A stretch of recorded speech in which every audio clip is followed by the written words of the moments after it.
La noche era perfecta. Calles iluminadas, familias reunidas, música, cámaras, un ambiente que parecía imposible de contaminar. Pero cuando todo está en calma, es cuando lo inevitable encuentra el espacio para suceder. Y ese espacio ya estaba preparado. Carlos Manso, presidente municipal de Uruapan, había asistido al Festival de las Velas.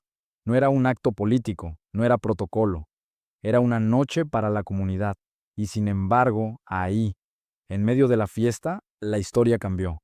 Lo que pasó después fue rápido, brutal, confuso, disparos, gente corriendo, un atacante abatido, Manso en el suelo.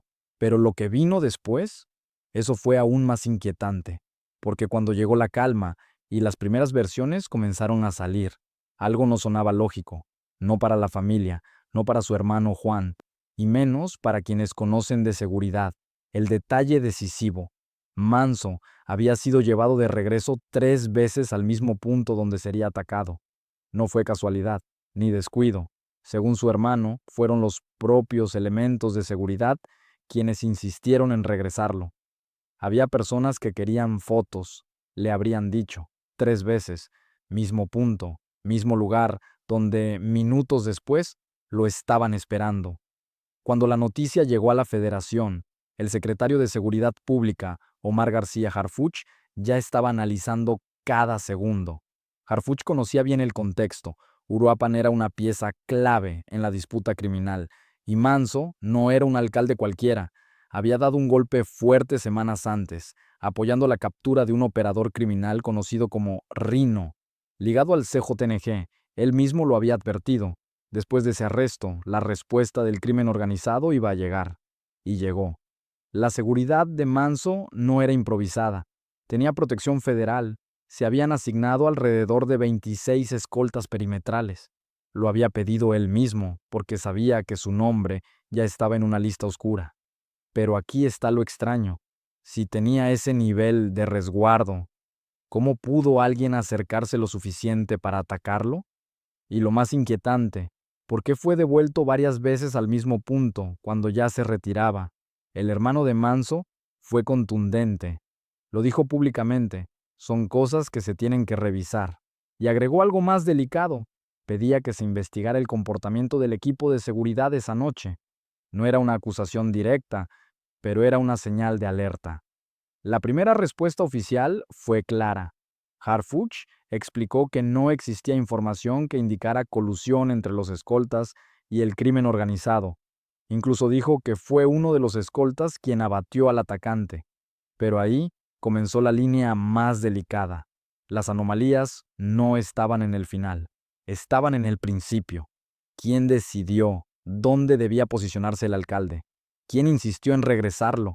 ¿Quién sabía que ese punto sería el escenario? El atacante, identificado como Víctor Manuel Ubaldo Vidales, tenía apenas 17 años, joven, originario de Paracho, ausente de casa por una semana, problemas con metanfetaminas, un perfil que coincide con patrones de reclutamiento usados por grupos criminales, usar jóvenes desechables, operadores sin futuro, armas que no pueden hablar después. La fiscalía confirmó que el CJNG reclutaba jóvenes de la zona para encargos rápidos. Muchos de ellos sabían que no iban a sobrevivir. Pero lo más importante es esto. Víctor no actuó improvisadamente. Estuvo acechando durante el evento. Estaba esperando. Cuando Harfuch revisó los informes preliminares, lo primero que hizo fue colocar en lista todos los factores internos. No estaba acusando, estaba descartando, y al descartar encontró una línea incómoda. Los movimientos previos al ataque, el regreso repetido al mismo punto, las oportunidades claras para evacuar. No por falta de seguridad, sino por decisiones humanas. La pregunta comenzó a tomar forma. ¿Hubo alguien dentro del equipo que, sin participar directamente, facilitó la logística del ataque? No era una teoría oficial, era una posibilidad que surgía del patrón.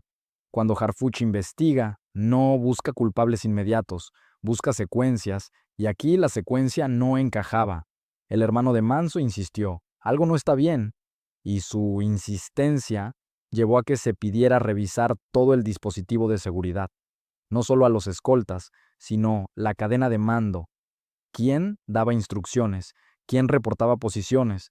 ¿Quién sabía que Manso se movería a ese punto? Y lo más importante, ¿quién sabía que regresaría? La agresión no parecía improvisada. La hora, el sitio, el flujo de gente, era el escenario perfecto para que el atacante se mezclara. El objetivo estaba fijo. Solo faltaba confirmar el ángulo. Y el ángulo apareció cuando Manso fue devuelto una tercera vez.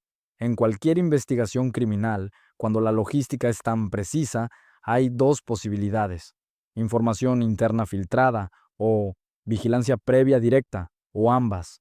Esa es la línea que Harfuch abrió, no para señalar, sino para entender, porque encontrar respuestas no es lo mismo que buscar culpables.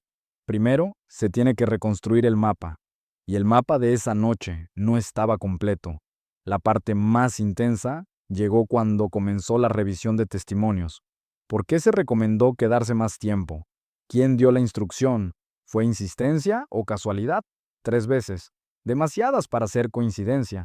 Harfuch sabía que cualquier filtración interna, incluso involuntaria, podía haber dado ventaja al atacante.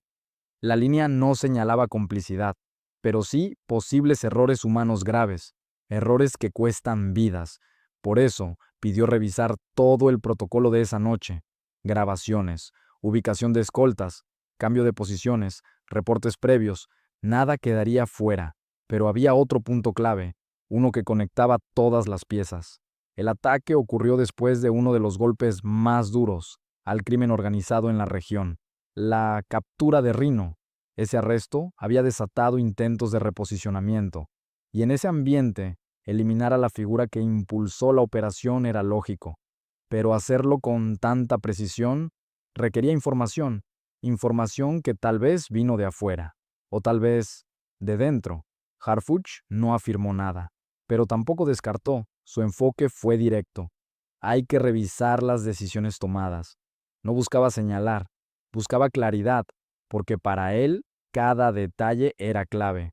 El movimiento repetido, el entorno controlado, la fuga imposible, la ejecución perfecta, todo giraba alrededor de una pregunta: ¿el atacante llegó preparado o fue preparado el ambiente para él? Hasta ahora, la investigación sigue abierta. No hay conclusiones definitivas, ni verdades absolutas, solo piezas sueltas, testimonios, protocolos en revisión. Pero si algo dejó claro Harfuch es esto: la verdadera pregunta no es quién disparó. Esa respuesta ya está. La verdadera pregunta es: ¿quién lo hizo posible? ¿Quién sabía y no habló? Porque cuando un ataque es tan preciso, siempre existe una sombra detrás. Y es esa sombra la que Harfuch busca iluminar. Pero esa sombra no se quedó quieta. Conforme avanzaron los días, comenzaron a aparecer nuevos fragmentos, detalles tan pequeños que parecían insignificantes, hasta que alguien los miraba 2 veces. Uno de los primeros indicios surgió desde los propios escoltas. Varios declararon que las órdenes de mantener al alcalde en la zona no vinieron de ellos, sino de arriba, pero nadie especificó quién era arriba. Una instrucción ambigua, sin nombre, sin firma, sin responsable. Ese tipo de órdenes, en seguridad, no existen. Todo debe tener origen claro, todo debe tener trazabilidad. En esta ocasión no la había. Harfuch tomó nota y preguntó, uno por uno: ¿quién te dijo que regresaran? No hubo respuesta concreta, solo evasivas, solo silencio, silencio o miedo. Porque en círculos cerrados de seguridad, cuando nadie quiere responder, es porque alguien mucho más arriba está mirando o escuchando. Y entonces apareció otro dato: el atacante no solo había estado merodeando el evento. Alguien lo vio mucho antes, horas antes, sentado en una banca, solo, sin moverse, como esperando una señal. Nadie lo reportó, nadie intentó retirarlo. Nadie sospechó, o tal vez sí, y no hicieron nada.